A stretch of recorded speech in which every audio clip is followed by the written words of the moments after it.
प्रणाम। जय जगन्नाथ। भंजनगर कोल्लाड़गढ़ राजकुमार जहाँकर जन्म घुमुसर राजवंश हुए से कवि सम्राट उपेन्द्र भंज जहाँ लेखनी रे संभव हो पारिछे वैदेश विलास, लावण्यवती, प्रेम सुधानिधि एभली अनेक काव्य आउ कविता। आज आमे आलोचना करिबा कवि सम्राट उपेन्द्र भंजंकर काल्पनिक काव्य लावण्यवतीर चतुर्थ छंद जो वर्णना होइछि लावण्यवतीर शोभा वर्णना। ताहार आमे प्रथम 4 गोटी पद आलोचना करिबा। ताहले आरंभ करिबा लावण्यवतीर चतुर्थ छंद लावण्यवतीर शोभा वर्णना। प्रथम पदरे कवि कहिले एथु अन्ते शुण रसिक जने दिने विचार कले सखी माने आम्भ सजनी जे सुंदरी सार नाही नथिब नहिब संसार जे पुणित स्वभाव से जे आम्भ लोचन को कवि वचन को पवित्र करिबा बेसे जे।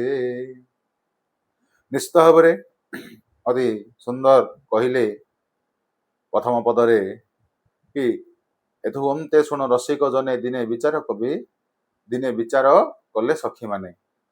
रसिक जने एथु अन्ते शुण दिने सखी माने विचार कले लावण्यवतीर सखी माने कौन विचार कले ना आम्ब सजनी जे सुंदरी सार। आम सजनी होउचंदी संसार सबुठारु श्रेष्ठ सुंदरी। सार शब्दर अर्थ एठारे श्रेष्ठ सुंदरी सार नाही नथिब नहिब संसार जे। एही बरी सुंदरी आम लावण्यवती बरी सुंदरी केही नाही कि आगको मध्य केही हेबे नाही बा हेई परिबे नाही बोली तांग सखी माने कहिसंती। पुणी तो शोभा बयस जे लावण्यवती तो बहुत सुंदर अपूर्व सुंदरी किंतु बयस अनुक्रम तांकर जो सुंदरता तांकर सौंदर्य आहुरी अधिक बढ़ी बढ़ी जाउची। से आहुरी अधिक सुंदरी होई चलीचंती। पुणी तो शोभा बयस जे आम्भ लोचन को कवि वचन को पवित्र करिबा बेसे जे। जेहेतु चतुर्थ छंद रे कह जायछि लावण्यवतीर शोभा वर्णना तो तांकर शोभा वर्णना कर जायछि ना कोन तांके तो एते सुंदरी तांको में एपरि नाना अलंकार रत्न रे भूषित करिबा जहा आम्भ लोचन को सुंदर दिसिबो एवं कवि माने मध्य तांको काव्य कविता रे एक आलंकारिक देई आलंकारिक प्रदर्शन करी विशुद्ध भाव वर्णना करि परिबे।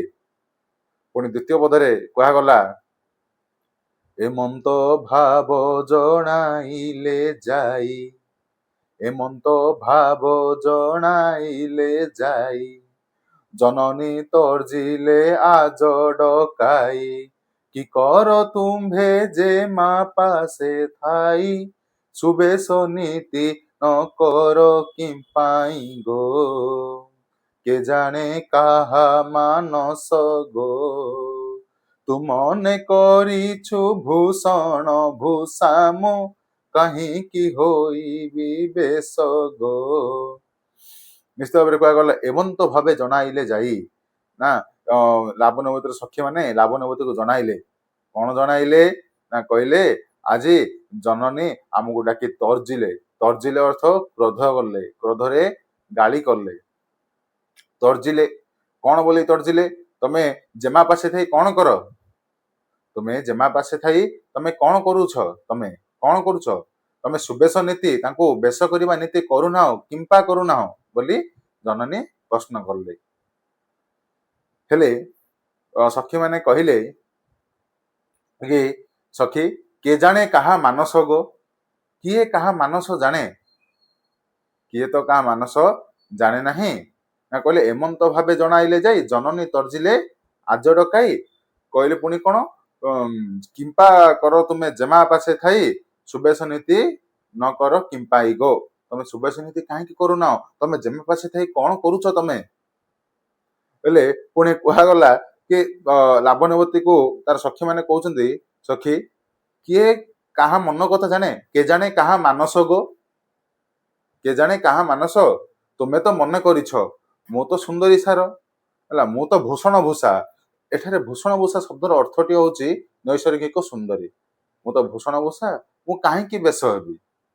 ପୁଣି ତୃତୀୟ ପଦରେ କୁହାଗଲା ରସ ବିଷୟ ଶ୍ରବଣ କରିବା, ରସ ବିଷୟ ଶ୍ରବଣ କରିବା, ବନ୍ଧ ପଟଳ ପଟକୁ ଚାହିଁବା, ବନ୍ଧ ପଟଳ ପଟକୁ ଚାହିଁବା, ଦିବ୍ୟ ଅଳଙ୍କାରେ ମଣ୍ଡନ ହବା, ଦିବ୍ୟ ଅଳଙ୍କାରେ ମଣ୍ଡନ ହେବା, ଏତେ କଥାରେ ବଶ୍ୟ ହନ୍ତି ଯୁବା ଯେ, ଶୁଣି ସ୍ୱୀକାର କରି ଯେ, ବ୍ୟାଧିବନ୍ତର ବାଞ୍ଛିତ ଉପଚାର, ବୈଦ୍ୟ ବିହିଲାର ପରି ଯେ। ନିଶ୍ଚିତ ଭାବରେ ପୁଣି ରସ ବିଷୟ ଶୁଣାଇଛନ୍ତି, ପୁଣି ରସ ବିଷୟ ଲାବଣ୍ୟବତୀକୁ ଶୁଣାଇଛନ୍ତି। 64 କାମ କଳା ବନ୍ଧ ପଟଳକୁ ଚାହିଁ, ବନ୍ଧ ପଟଳକୁ ଦେଖି ବିଭିନ୍ନ ଅଳଙ୍କାର ମାନ ଆଣିଛନ୍ତି ବେଶ କରିବା ପାଇଁ।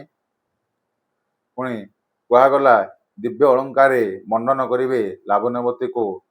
ଏହି କଥାରେ ଏତିକିରେ ଯୁବା ପୁରୁଷ ସମସ୍ତେ ବଶ୍ୟ ହେବେ। ଏହା ଶୁଣି ଲାବଣ୍ୟବତୀ ସ୍ୱୀକାର କରିଛନ୍ତି, ଯେପରି ଏକ ବ୍ୟାଧିବନ୍ତର ଯାହା ଇଚ୍ଛା, ଗୋଟେ ରୋଗୀର ଯାହା ଇଚ୍ଛା, ବୈଦ୍ୟ ତାହାକୁ ସେହିପରି ଚିକିତ୍ସା କରିଛି, ସେହିପରି ଉପଚାର ଦେଇଛି। ଲାବଣ୍ୟବତୀର ଏହି ସନ୍ତୋଷଜନକ ତାଙ୍କ ସଖୀମାନେ ଜାଣିପାରିଲେ। ଲାବଣ୍ୟବତୀର ସଖୀମାନେ ଯେଉଁ ରସ ବିଷୟକ ମନସ୍ତାତ୍ତ୍ୱିକ କଥା ଗୁଡ଼ିକ କହିଛନ୍ତି, ସେଥିରେ ଲାବଣ୍ୟବତୀ ସନ୍ତୋଷ ପ୍ରକାଶ କରିଛି।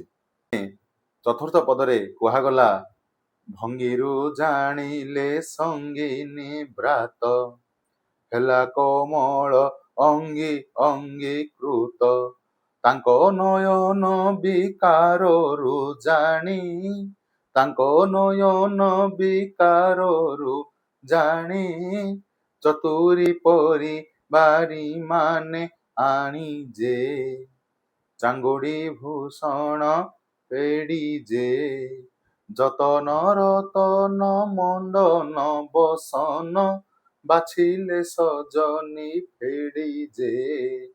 ନିଶ୍ଚିତ ଭାବରେ ଭଙ୍ଗୀ ଶବ୍ଦର ଅର୍ଥ ହଉଛି ହାବଭାବ ବା ଅଙ୍ଗ ବିନ୍ୟାସ। ଭଙ୍ଗୀରୁ ଜାଣିଲେ ସଙ୍ଗିନୀ ବ୍ରାତ, ସଙ୍ଗିନୀ ଶବ୍ଦର ଅର୍ଥ ହଉଛି ସଖୀ, ବ୍ରାତ ଶବ୍ଦର ଅର୍ଥ ଏଠାରେ ସମୂହ। ଭଙ୍ଗୀରୁ ଜାଣିଲେ ସଙ୍ଗିନୀ ବ୍ରାତ, ହେଲା କମଳ ଅଙ୍ଗି ଅଙ୍ଗୀକୃତ, ଅଙ୍ଗୀକୃତ ଶବ୍ଦର ଅର୍ଥ ହଉଛି ସ୍ୱୀକୃତ କରିବା। ପୁଣି କୁହାଗଲା ନୟନ ବିକାର, ନୟନ ବିକାର ହେଉଛି ନେତ୍ର ଛଟା। ଯଦି ଆମେ କହିବା ବିକାର ଶବ୍ଦର ଅର୍ଥ ଅସ୍ୱାଭାବିକ ଅବସ୍ଥା, ଯାହାକୁ କୁହାଯାଏ ନୟନ ବିକାର। ପୁଣି ଚାଙ୍ଗୁଡ଼ି, ଚାଙ୍ଗୁଡ଼ି ଶବ୍ଦର ଅର୍ଥ ହଉଛି ଡାଲା। ଚତୁରୀ ପରିବାରୀ ମାନେ ଆଣି ଯେ, ଚତୁରୀ ଅର୍ଥ ନିପୁଣା, ପରିବାରୀ ଅର୍ଥ ଦାସୀ, ପରିବାରୀ ମାନେ ଅର୍ଥାତ ଦାସୀ ମାନେ। ଏଠାରେ କଣ କୁହାଗଲା ସୁକୁମାରୀ ଲାବଣ୍ୟବତୀର ଆବଭାବରୁ ସେମାନେ ଜାଣିପାରିଲେ ଯେ ସେ ରାଜି ଅଛି।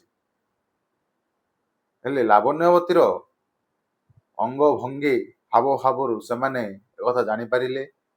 ଜାଣିପାରି ସେମାନେ ସେ ଚତୁରୀ ଦାସୀ ମାନେ, ଚତୁରୀ ପରିବାରୀ ବୋଲି ଯାହାକୁ କୁହାଯାଇଛି, ସେ ଚତୁରୀ ଦାସୀ ମାନେ, ସେ ନିପୁଣା ଦାସୀ ମାନେ ତାର ନେତ୍ର ଛଟା ହାବଭାବରୁ ଜାଣି ସେମାନେ ଚାଙ୍ଗୁଡ଼ି ଆଉ ଭୂଷଣ ପେଡ଼ି ଆଣି ଥୋଇଲେ।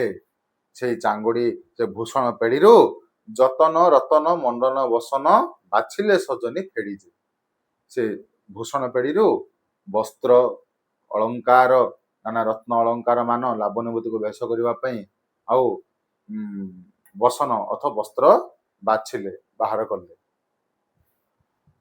ତ ପିଲାମାନେ, ଏହା ଥିଲା ଲାବଣ୍ୟବତୀ ଚତୁର୍ଥ ଛନ୍ଦର ପ୍ରଥମ 4 ଗୋଟି ପଦ।